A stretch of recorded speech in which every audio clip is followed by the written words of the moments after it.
दूसरे के सहारे रहेंगे। नजदीकियां क्या हो दूरियां, बस प्यार ही रहेगा दरमियां।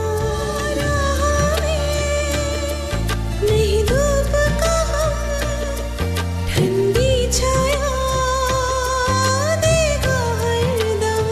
पवित्र रिश्ता, पवित्र रिश्ता, तेरे मेरे मन का।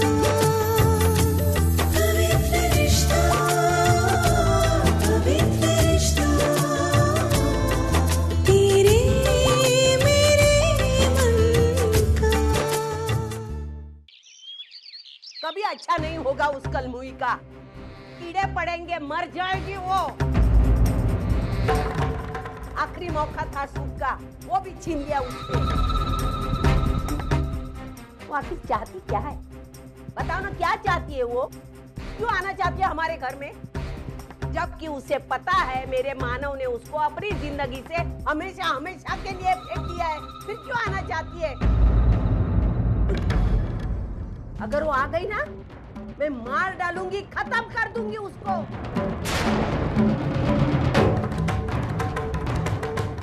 अरे बेशर्मी की भी हद होती है। अरे कोर्ट में ऐसे बदली हो गई जैसे कोई बड़ी सती सावित्री। पता नहीं किस जन्म का बदला चुका रही है वो। सविता, आता शिव्या शब्द देऊन काही उपयोग आहे का? कोर्ट ने ऑर्डर दिया है, अर्चना और मानव को 3 महीने के लिए एक साथ एक छत के नीचे यहाँ रहना पड़ेगा। मैं वो नहीं जानती सब कुछ। कोर्ट, हाँ, मैं इतना जानती हूँ कि वो लड़की मेरे घर में नहीं आए, बस। सविता, कोर्ट की मर्जी के आगे तेरी मेरी नहीं चलती। तू अगर उसे घर में आने नहीं देगी ना, तो कोर्ट तुझे मजबूर करेगा। वो काले कोट वाला क्या जानता है वो मनहूस को? वो मनहूस हमारे घर में अगर आएगी तो बचा कुचा सूख है ना, वो भी उजाड़ कर रख देगी। मैं उसे ये करने नहीं दूंगी। कोई वास्ता नहीं है उसका हमारे घर से। मेरे घर की बहू है सिर्फ श्रावणी, और सिर्फ श्रावणी ही रहेगी।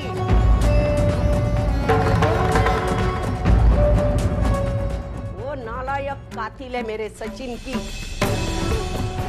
अरे 3 महीने की बात तो दूरी, एक पल मैं उसे हमारे घर में रहने नहीं दूंगी। ध्यान में रखना, एक पल भी नहीं रहने दूंगी मैं।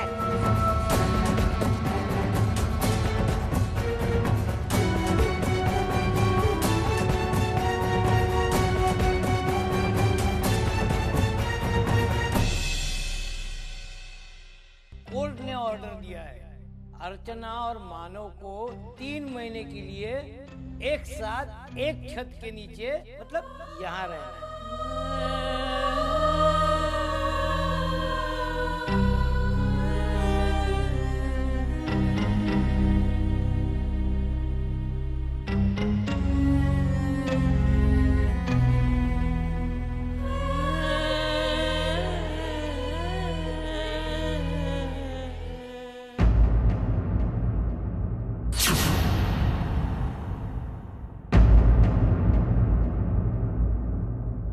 शावनी, तुम कहीं नहीं जा रही हो।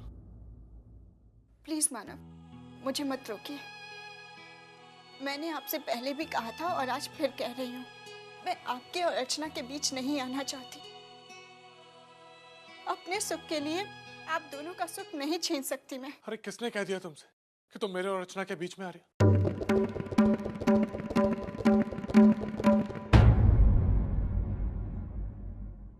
मानव, आप भले ही अपने मुंह से कुछ ना कहें, लेकिन आपकी आंखों में दिखता है मानव। मानव, सचिन आपसे और अर्चना से बहुत प्यार करता था। मैं आप दोनों के रिश्ते के साथ अन्याय करूं, ये तो उसे भी मंजूर नहीं होगा। किसने कहा कि तुम अन्याय कर रही हो? तुमसे शादी करने का फैसला मेरा था और आज भी मैं उस फैसले पे कायम हूं। मेरा और अर्चना का रिश्ता टूट चुका है। कोई भी कोर्ट कोई भी फैसला सुनाकर इस रिश्ते को वापस नहीं जोड़ सकता। चलिए, पल भर के लिए हम ये मान लेते हैं कि आपका फिर से अर्चना के साथ रिश्ता जोड़ने में कोई इंटरेस्ट नहीं है,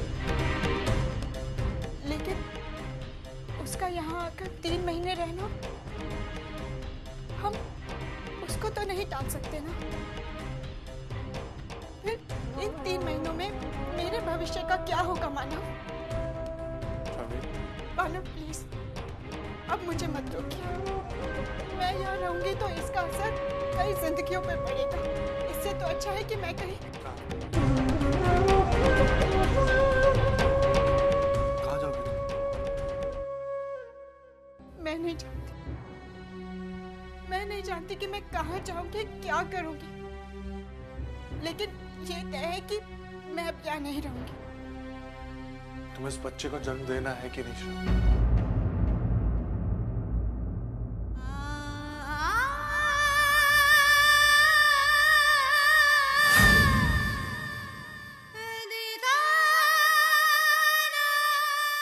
तो फिर बिना सोचे समझे क्यों ये कदम उठा रही हो श्रावणी? अगर तुम यहाँ नहीं रुकती हो, मुझसे शादी नहीं करती तो तुम्हारे बाबा तुम्हारा अबॉर्शन करा देंगे। क्या है तुम्हें मंजूर? तो मैं क्या करूं मानो, मुझे कुछ समझ नहीं आ रहा। मेरे पे भरोसा करो, मैं वादा करता हूँ तुमसे कि अर्चना हम दोनों के बीच में कभी नहीं आएगी।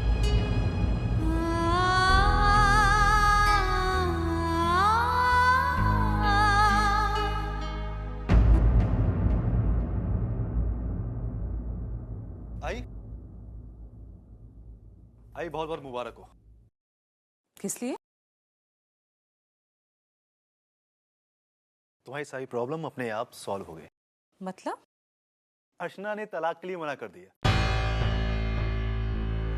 और पता है, कोर्ट ने उसे मानव के घर जाने का ऑफिशियल ऑर्डर भी दे दिया। अब जैसा तुम चाहती थी, मानव अर्चना बहुत जल्द एक होंगे और आपको आपके सो कॉल्ड रिश्तेदारों को उनके सवालों के जवाब नहीं देने पड़ेंगे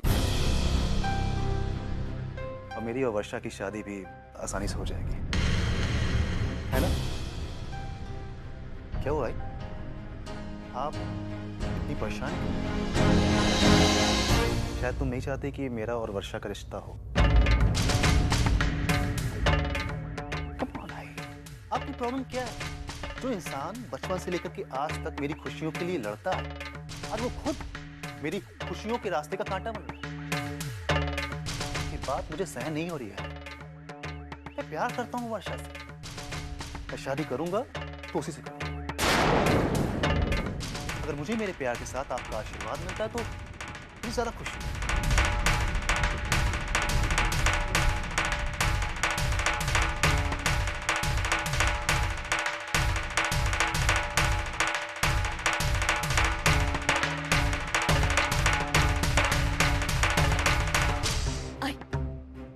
बहुत बड़ी प्रॉब्लम हो गई। आई अजीत फंस चुका है। आई पूरी तरह फंस चुका है वो। मंजू, तू ऐसे पहेलियों में बात करना बंद कर दे। साफ साफ बता दे क्या हुआ है। अच्छा वो याद है विनोद के आई बाबा के एनिवर्सरी के दिन मानव और उसके बाबा तुम्हारे घर पर आए थे और उन्होंने अजीत की सारी बातें एक कैसेट में रिकॉर्ड कर ली थी। आई वो कैसेट उन्होंने अर्चना को दे दिया और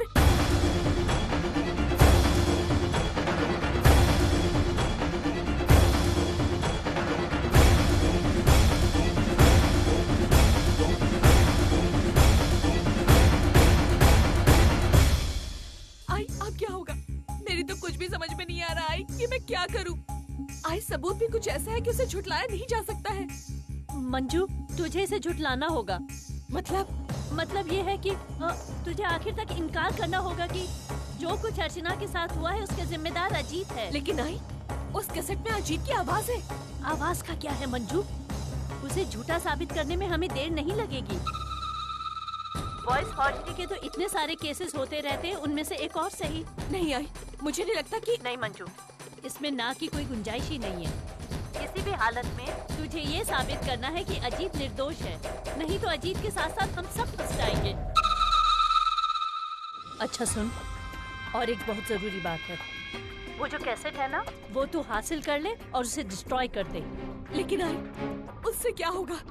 सच्चाई तो सबके सामने आ चुकी है। अब देख, हमारी नजर में अजीत निर्दोष था, निर्दोष है और निर्दोष रहेगा। और रही वो कैसेट डिस्ट्रॉय करने की बात, हमें वो इसलिए करना है कि अर्चना वो कैसेट लेकर पुलिस में ना जाए। लेकिन आई देख मंजू, तेरे ससुराल वाले अजीत के बारे में क्या सोचते हैं क्या नहीं सोचते हैं इसकी मुझे कोई परवाह नहीं है। सिर्फ एक बात है, वो कैसेट पुलिस स्टेशन तक नहीं जानी चाहिए। फिलहाल अजीत सिंगापुर में है, मैं उसे वहीं रोक दूंगी, लेकिन यहाँ का सारा मामला तुझे ही संभालना होगा। अगर तू कमजोर पड़ गई ना तो समझ ले सब कुछ खत्म हो जाएगा। और सुन, किसी भी तरह उस कैसेट को डिस्ट्रॉय कर लेना। ठीक है आई। मैं तुम्हारे फोन का इंतजार करूंगी।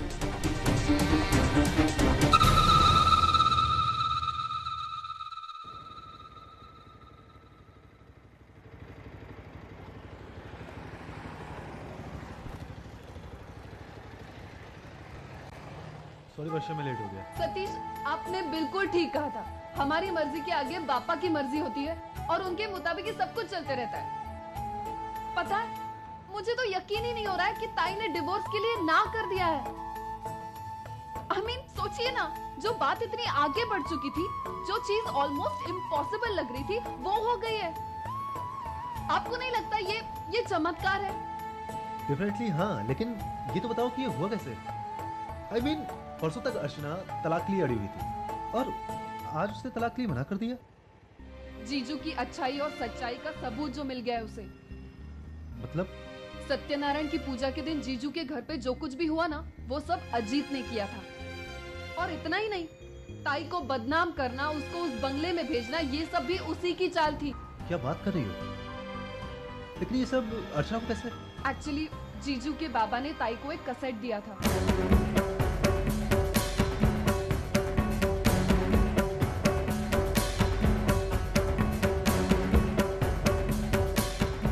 अजीत इतना नीचे गिर सकता है, ये मैंने कभी सोचा नहीं था। आज मुझे खुद पर शर्म आ रही है कि मैंने अजीत जैसे इंसान से दोस्ती की। सतीश, इसमें आपकी कोई गलती नहीं। पता है, कुछ इंसान ऐसे ही होते हैं जो दो चेहरे लेकर घूमते। लेकिन सतीश, आज मैं बहुत खुश हूँ और प्लीज अजीत जैसे इंसान के बारे में बात करके मैं अपनी खुशी कम नहीं करना चाहती। यू नो समथिंग सतीश, मुझे ताई और जीजू के एक होने के पूरे चांसेस दिखाई दे रहे। इतने दिन से मैं जो सपना देख रही थी ना, वो पूरा हो रहा है फाइनली। और मेरा सपना, उसके कुछ पूरा होने के चांसेस हैं या नहीं?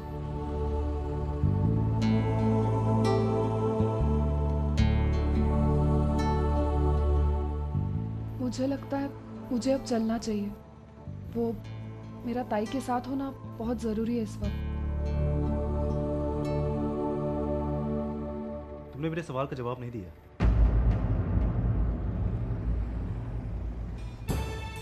सतीश, मैंने इस बारे में इट्स ओके, इतना परेशान होने की जरूरत नहीं है। अभी इतना पेशेंस तो है मेरे अंदर। सोच समझ कर जवाब देना, लेकिन सोचना जरूर। मैं इंतजार करूंगा।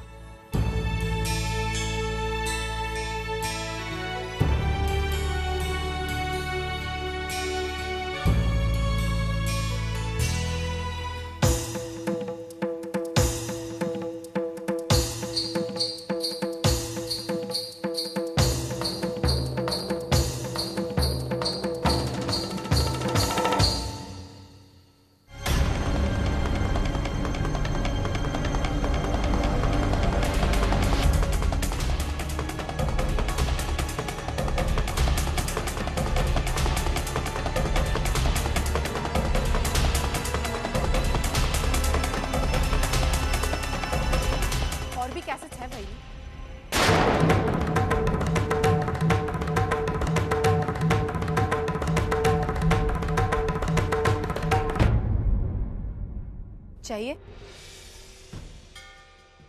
वही गलती आपकी नहीं है। भाई बहन का प्यार ही ऐसा होता है, लेकिन बदनसीबी से आपका भाई इस प्यार के लायक नहीं है। अर्जुन, मैं जानती थी कि आप अपने भाई को बचाने की पूरी कोशिश करेंगे, इसीलिए वर्षा से कहकर मैंने इस कैसेट की और कॉपीज करवा ली थी। दूं? कहना क्या चाहती है तू? बिना सोचे समझे मुझ पर तो इल्जाम लगा रही है। अरे कुछ तो शर्म कर अर्जुन। यही बात मैं आपसे भी कह सकती हूँ वहीनी। अपने भाई को डांटने की बजाय आप उनका साथ दे रही? मैं उसका साथ इसलिए दे रही हूँ क्योंकि मुझे अजीत के ऊपर पूरा विश्वास है। वो ऐसी घिनौनी हरकत कर ही नहीं सकता है। आपको अगर विश्वास होता ना बहनी, तो आप इस तरह चोरी छुपे कैसेट मेरे पर्स से नहीं निकालती। हे पापा, काय करू मैं हे मुलीचे? विनोद, विनोद, विनोद, विनोद, बहुत हो चुका है आज, हद हो गई आज तो। इस घर के लोगों ने मुझ पर झगड़ालू और घमंडी होने के इल्जाम तो पहले ही लगा दिए थे, लेकिन आज आपकी इस लाडली बहन ने तो मुझ पर चोरी का इल्जाम लगा दिया। अरे ये सब मैं बर्दाश्त नहीं कर सकती विनोद। ये कैसेट मैं सिर्फ शांति से बैठकर सुनना चाहती थी, इसलिए मैं लोगों के कमरे में गई और ये कैसेट निकाली। लेकिन आपकी इस बहन ने तो मुझ पर चोरी का इल्जाम लगा दिया। और ये कैसेट मैं चोरी क्यों करूंगी? चोरी करके मुझे क्या मिलने वाला है, जबकि मैं जानती हूँ कि ये कैसेट झूठ है। अरे अजीत ऐसा क्यों करेगा विनोद, क्यों करेगा? और मैं ये भी जानती हूँ कि इस कैसेट को सुनकर आप लोगों ने इसे सच और अजीत को गुनहगार मान दिया है। लेकिन मैं ऐसा हरगिज़ नहीं कर सकती। जरूर अजीत के खिलाफ कोई ना कोई साजिश हुई है। तो इस कैसेट में जो आवाज है, उसे सुनने के बाद तुम ऐसा स्टेटमेंट कैसे दे सकती हो? अरे आवाज का क्या है विनोद? किसी की भी आवाज की नकल आजकल की जा सकती है, और अजीत के साथ भी ऐसा ही हुआ है। विनोद, हम लोग खानदानी लोग हैं, संस्कारी लोग हैं। अजीत ऐसी घिनौनी हरकत करने की सोच भी नहीं सकता। और वो दलाल, उस दलाल से उसका क्या संबंध हो सकता है? विनोद, अजीत एक समझदार, पढ़ा लिखा और संस्कारी लड़का है। मानव की तरह 10वीं पास नहीं है वो।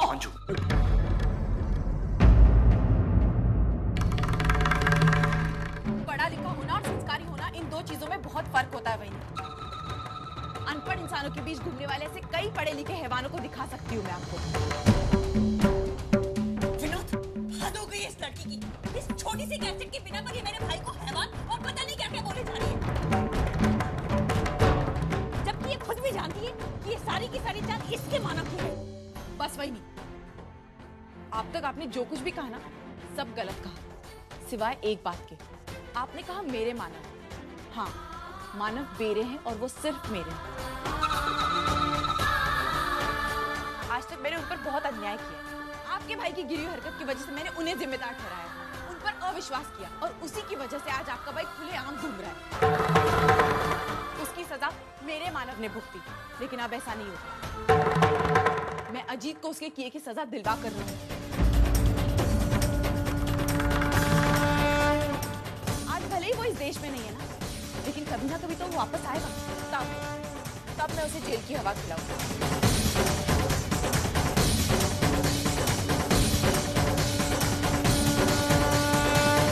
आपने मेरे मानव को बिना किसी गलती के पुलिस से टॉर्चर करवाया था ना, अब मैं भी आपके भाई को उसी तरह टॉर्चर करवाऊंगी। बस बहुत हो चुका है विनोद, इस लड़की को चुप करवाओ, वरना पता नहीं मैं इसके साथ क्या कर बैठूंगी। मत करो अपनी बकवास बच्चू। क्या हुआ, कैसे हुआ, ये सब कुछ आईने की तरह साफ है। अरे इतना बड़ा सबूत है अजीत के खिलाफ, उसके बावजूद तुम उसकी एक बार। हाँ, उसके बावजूद भी मैं अजीत की तरफदारी कर रही हूँ, क्योंकि मैं जानती हूँ कि ये सबूत झूठा है, क्योंकि इस तरह के सबूत मार्केट में 100 रुपए में मिलते हैं। बिल्कुल सही, और वैसे ही सबूत अजीत ने भी खरीदे थे। उसका इस्तेमाल मानव के खिलाफ किया गया। अच्छा, जो सबूत अजीत लेकर आया था ना, वही सच्चे सबूत थे। वो इंस्पेक्टर का बयान, वो फोटोग्राफ, क्या वो झूठे थे? नहीं अर्चना, वही सच्चे सबूत थे। इस लड़की की तो बातें मारी गई है, लेकिन तुम सब लोग तो समझदार हो। इस छोटी सी कैसेट को सुनकर तुम अजीत के खिलाफ उंगली उठा रहे हो। अपनी इस बेवकूफ बहन को समझाओ तुम। मुझे कोई कुछ नहीं समझा सकता। अगर साक्षात ईश्वर आकर भी मुझे मानव के खिलाफ कुछ कहेंगे, तो मैं उनकी बातों पर भी विश्वास नहीं करूँ। तो मत विश्वास करो अर्जुन। कौन तुम्हें विश्वास करने के लिए कहता है? लेकिन मेरे भाई पर उंगली मत उठाओ, और वो झूठ बस।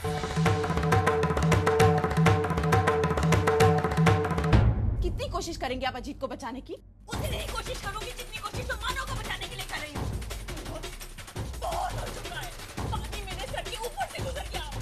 मैंने सोचा था हमारा फ्लैट हो गया, खुशी खुशी शांति से इस घर से निकलकर अपने फ्लैट में चले जाए, लेकिन इस घर के लोगों को ना मेरी खुशी पहले बर्दाश्त होती थी, ना आज बर्दाश्त है।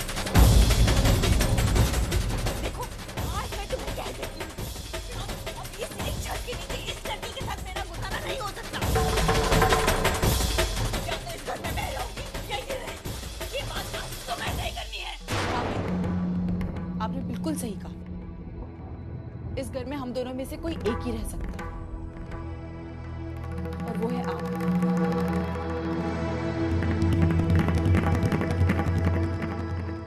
क्योंकि आपका ससुराल मेरी जगह ये नहीं, मेरी जगह मेरे ससुराल में, और मैं वहीं जाऊंगी।